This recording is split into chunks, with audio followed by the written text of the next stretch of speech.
Hey, what's going on, everybody? This is Pastor Shay, aka Chaplain G, coming back at y'all with another word of encouragement for today.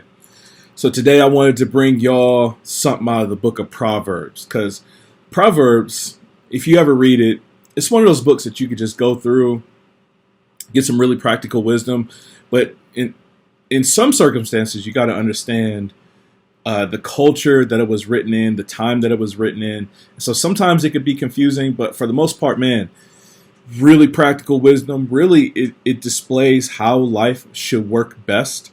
I think we could come along some of those proverbs and say, man, that this proverb kind of rings hollow because people do get away with murder sometimes, and sometimes the best doesn't always work out. And even if you raise your kids in a certain way, they still go astray. So there's some times when the Proverbs kind of fall short, but really what it does, number one, it's explaining, like I said, how life works best. And number two, it puts on full display the brokenness of our world, that those things can't be true because of sin that exists within our world. So I wanted to bring y'all a proverb and talk to it a little bit, because I thought it was interesting this morning as I was reading it. So this is Proverbs chapter 30, verse 15. Check this out.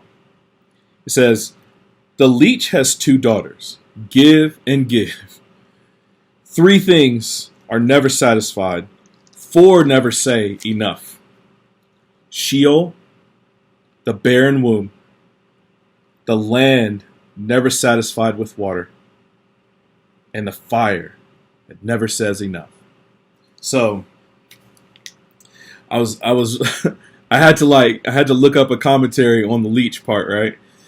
And because I just even on me, I'm like, what is that? What is that talking about? So you know how on a leech, it just kind of, as a leech gets on you, it just kind of sucks blood out of you. Like it never really gets satiated. Leeches are known for, like if they stay on you for too long, they'll just drink and drink and drink and drink. And really what the leech is saying is, give me more, give me more, give me more. And as this particular proverb is going, and as I was thinking about it, it's like, have you ever had people in your life that function as leeches, where they cling onto you and they just pump the life out of you, and they just suck more and more and more of your life away, if you will. And there comes a certain point where you gotta cut them off. You got to get that thing off of you, or get those people out of your life, or maybe even put them aside for a season until you can recuperate. That's why the Proverbs, man, it comes off as just good advice.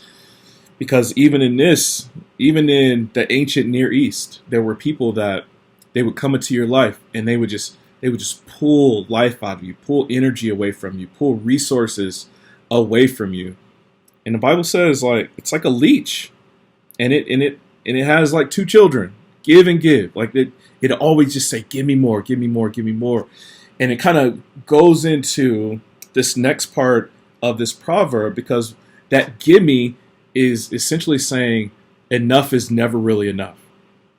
And this thing says there's three things that are never satisfied, four that never really say that enough is enough. Sheol, the barren womb, the land never satisfied with water, and a fire. And man, that fire piece, thinking about all the fires that happen around here. So we live in the western part of the United States, California and Nevada, at least once a season, if not multiple times a season, something catches on fire, and those fires just burn acres upon acres, and it's devastating to property. And the one that's going on down in Yosemite right now is burning away some of those ancient sequoias, and it never really says that enough is enough. If you give a fire more fuel, it'll just continue to burn. Same thing, like if you live out in the desert, there's never really a time when somebody's going to say, you know what, we've had enough water. Especially like in Cali right now, man. Like there's never a time when they're gonna say, no, we have enough water, y'all can go take that water somewhere else.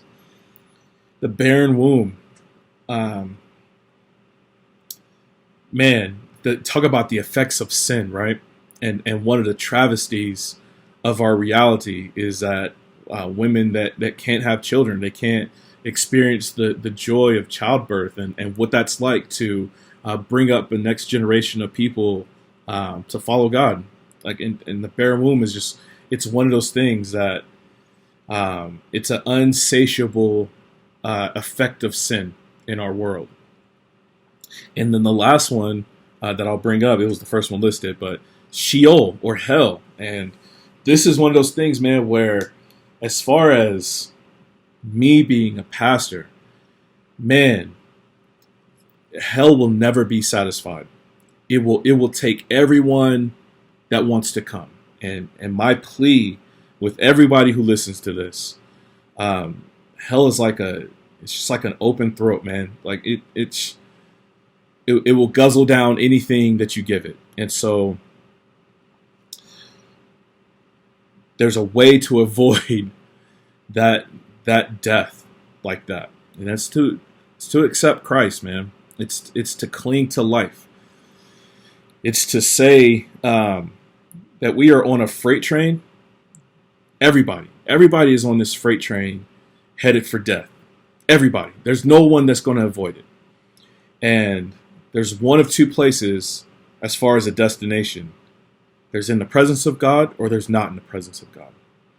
And my plea with everyone, being a pastor, being a chaplain, man, there's only one lifeboat that avoids this place called Sheol.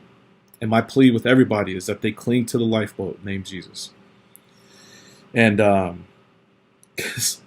death will never be satisfied, and hell will definitely never be satisfied. And it is a brutal and torturous place. So my proverb, the thing that I'm getting out of this proverb today is watch how you live your life, man. Watch the people that you invite into your life, because they might be leeches.